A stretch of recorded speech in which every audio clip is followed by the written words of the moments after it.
So what is gravity? I'll bet most of you think it's what goes up must come down. Is that right? Well, sorta, but not really.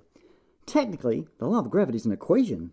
It is F equals G times M1 times M2 divided by R squared, where G is the universal gravitational constant, M1 and M2 are the masses of the two objects, and R is the distance between them squared. That was easy, right? Probably not. But what does this actually mean? Well, it means that, well, everything is attracted to everything else.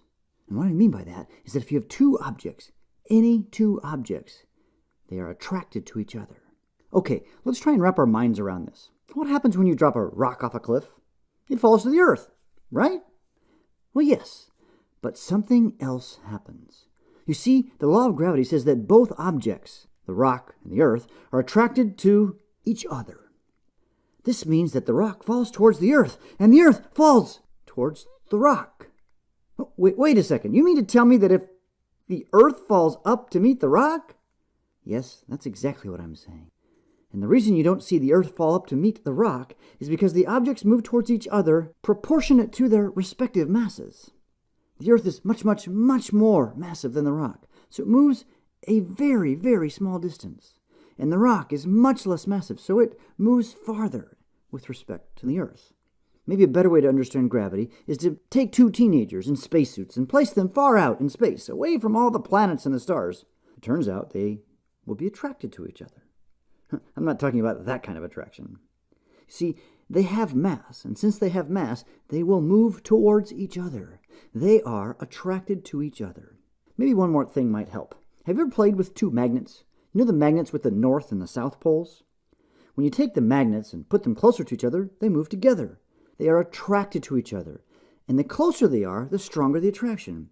Think of the mass of the object like the strength of a magnet, and the distance between the objects like the distance between the two magnets. Now understand, I'm not saying that gravity and magnetism are the same. They just behave in a similar way. Let's think of one other thing. Astronauts. You know, astronauts, they weigh less on the moon than on the Earth. Why is that? Well, you see, the moon is less massive than the Earth. Therefore, it has a smaller gravitational pull on the astronaut.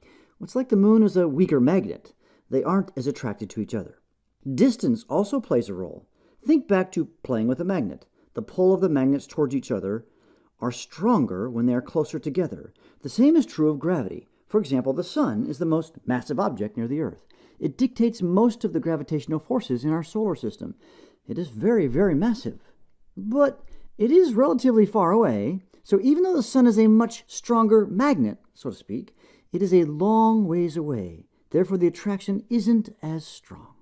So let's look back at that law of gravity, the equation, F equals G times M1, M2 divided by R squared. You see, the force of gravity is equal to a number. That's that universal gravitational constant, G, times the mass of object 1 times the mass of object 2. Think of M1 being the mass of the sun and M2 being the mass, well, of the Earth.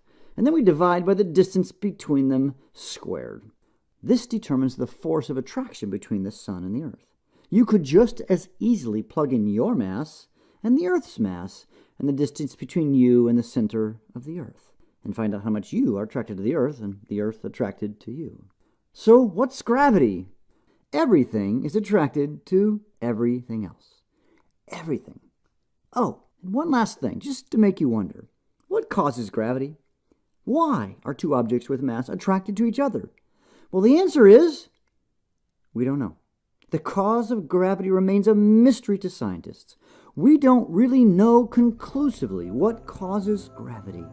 It is one of the great mysteries of science.